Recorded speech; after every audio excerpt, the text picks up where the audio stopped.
প্রিয় দর্শক শ্রোতা, আসসালামু আলাইকুম। বৈশাখী নিউজে আপনাদের সবাইকে আন্তরিক শুভেচ্ছা অভিনন্দন জানাচ্ছি। দর্শক, আমি ঠিক এই মুহূর্তে অবস্থান করছি লক্ষ্মীপুর সদর উপজেলার 18 নং কুশাখালী ইউনিয়নের এখানে 5 নম্বর ওয়ার্ড। এই গ্রামটির নাম হচ্ছে মদনা। এই সরকারি প্রাথমিক বিদ্যালয় রয়েছে, আমরা আপনাদেরকে একটু জুম দিয়ে দেখানোর চেষ্টা করছি।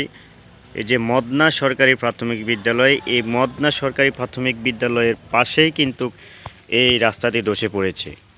ভবানীগঞ্জ চৌরাস্তা হয়ে দাসেরহাট মাইজদি রোড যেটাকে বলে, এই সড়কের যে পাশ রয়েছে, সড়কের পাশটি ভেঙে পাশে একটি ডোবাতে পড়ে যাচ্ছে। আমরা আপনাদেরকে একটু দেখানোর চেষ্টা করছি যে সড়কটি কিভাবে ভেঙে পড়েছে।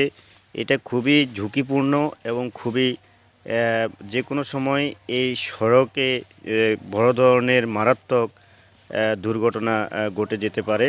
আমরা আপনাদেরকে একটু ঘুরিয়ে দেখানোর চেষ্টা করছি আসলে কিভাবে এই পাশ সড়কের যে পাথর ধরেছে, সড়কের যে কিনার ভেঙে পড়েছে। আমরা এখানে স্থানীয়দের সাথে কথা বলে জানতে পেরেছি যে তারা আমাদেরকে জানিয়েছেন যে গত কয়েক মাস আগে যে বন্যা হয়েছিল, সে বন্যার পানির অতিরিক্ত চাপ ছিল। সেই পানির অতিরিক্ত চাপ থাকার কারণে হয়তো এই সড়কের কিনার ধসে পড়তে পারে বলে তারা ধারণা করতেছেন।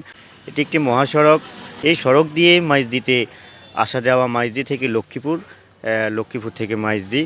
এই সড়কটি আসলে খুবই গুরুত্বপূর্ণ সড়ক।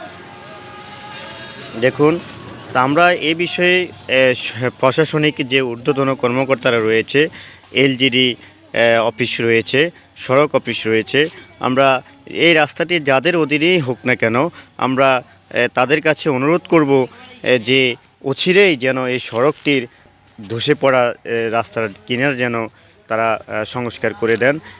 এটাই তারা এখানকার স্থানীয়রা আমাদের কাছে দাবি করেছেন।